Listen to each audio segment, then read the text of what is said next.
शुभम सर्स अकॅडमी ओळखले जाते त्यांच्या ऐतिहासिक रिझल्टमुळे आणि त्यामध्ये मोलाचा वाटा म्हणजे इंग्लिश. या वर्षभरातील विद्यार्थ्यांच्या सिलेक्शनमध्ये झालेला फायदा म्हणजे मॉक ॲनालिसिस आणि त्या मॉक ॲनालिसिसचा राजा म्हणजे आमचे ऋषिकेश सर. तसेच स्पीड बूस्टर सेशनमुळे वाढते तुमची गती, यामुळेच तुमच्या रिझल्टची होते प्रगती. असेच हे कणखर व्यक्तिमत्व क्वांट आणि LRचे बादशहा म्हणजे आमचे प्रमोद सर. सर, माझा प्रश्न तुमच्यासाठी पहिला. ठीक आहे सर. इंग्लिशमध्ये मुलं सुरुवातीला बेसिक चुका काय करतात? सगळ्यात महत्त्वाची बेसिक चूक म्हणजे इंग्लिशला घाबरणं. जर इंग्लिशला नाही घाबरलं तर सगळ्यात पहिले इंग्लिश तिथूनच इम्प्रूव्ह व्हायला चालू होतं. अशी कोणती गोष्ट आहे जी तुम्ही शुभम सरांकडून आत्मसात केली आहे? त्यांची पेशन्स लेवल मॅडम. कारण की पेशन्स लेवल आहे ना, आता मुलांचे डाऊट असे खतरनाक असतात की ते त्यांना पेशंटली हँडल करावं लागतं. तर त्यांच्याकडून पेशन्स ही मी ॲबिलिटी त्यांच्याकडून म्हणजे अडॉप्ट केलेली आहे. इंग्लिश प्रिपरेशनला किती वेळ लागतो? 1 महिना, 2 महिने? इंग्लिशला थोडासा टाइम जास्त लागतो. ॲक्च्युली इंग्लिश असा सब्जेक्ट आहे जो कॉम्प्रिहेन्शन बेस आहे. असं नाही की रूल्स आले म्हणजे आपल्याला इंग्लिश समजली.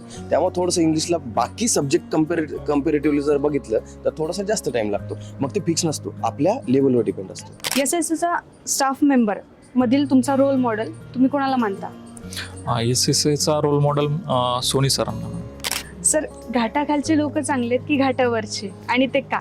ऑफकोर्स सर, घाटावरचे, कारण मी तिकडचाच आहे ना. आम्ही दोघंही एकाच गावचेच म्हटलं तर चालतंय. तालुका आमचा एकच आहे, फक्त गाव वेगळे. अच्छा, ठीक आहे, थँक्यू. आपण जास्त वेळ बोलत नाही. कुणीतरी अशी व्यक्ती असेल की तुम्ही तिला जास्त वेळ नक्कीच बोलत असता? आहे. मी माझ्या म्हणजे ताईला जास्त बोलतो. समजा काही जर झालं तर मी तिला शेअर करत असतो. म्हणजे ते अंडरस्टँड करून घेते की मला म्हणायचं काय, मी माझ्या ताईलाच बोलतो. अच्छा, तुमच्या स्मित हास्याचं रहस्य काय?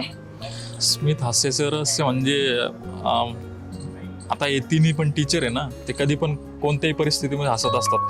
तर म्हणजे कोणत्याही परिस्थितीला तुम्ही हसून जर उत्तर दिलं तर ते बेटर राहतं असं मला वाटतं. सर, आम्हाला कळालंय तुमचं लग्न ठरलंय आणि 14 मेला तुमचं लग्न आहे. सो तुम्ही कॉलवर तर बोलतच असाल. तर मॅमची अशी कोणती गोष्ट आहे जी तुम्हाला इम्प्रेस करते किंवा असं कोणतं वाक्य आहे? यार, मला आहे ना असं तिच्याबद्दल एक पॉझिटिव्ह पॉईंट का वाटतोय की म्हणजे मला जास्त टाइम नव्हता देता येत आतापर्यंत. कारण मी सुद्धा प्रिपरेशन केलं आणि मी बँकिंगचे क्लासेस पण आपल्या इथं शिकवतोय. मॉक ॲनालिसिस भरपूर मला बेसिक बॅच घ्यावं लागली. मला टाइमच भेटत नव्हता. आणि मग शेवटी ती एवढं पेशंटली हँडल करते की सर, म्हणजे आता ती ॲक्च्युली ते सरच म्हणणार सध्या स्टार्टिंगला, पण मग तोपर्यंत तिनं एक हँडल केलं की बाबा ठीक आहे, टाइम नसला तरी सुद्धा मी ॲडजस्ट करायला तयार आहे.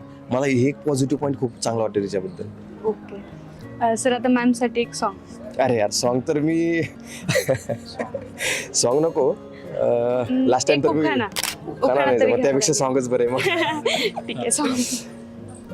सॉन्ग तिच्यासाठी तर एकच म्हणावं लागेल, कारण आता जसं की ती माझ्या जीवनात येते आणि मला इथून पूर्ण प्रवास जो आहे तो तिच्याबरोबरच घालवायचा आहे. त्यामुळे थोडंसं एक लाईन म्हणतो फक्त.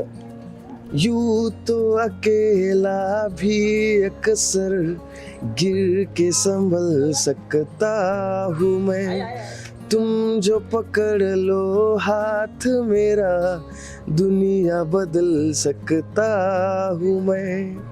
वा सर, मॅम नक्कीच खुश होतील. स्पीड बूस्टर सेशन घेताना तुम्ही विद्यार्थ्यांना प्रश्न देतात, पण आम्हाला असा प्रश्न पडलाय की तुम्ही लग्न कधी करणार?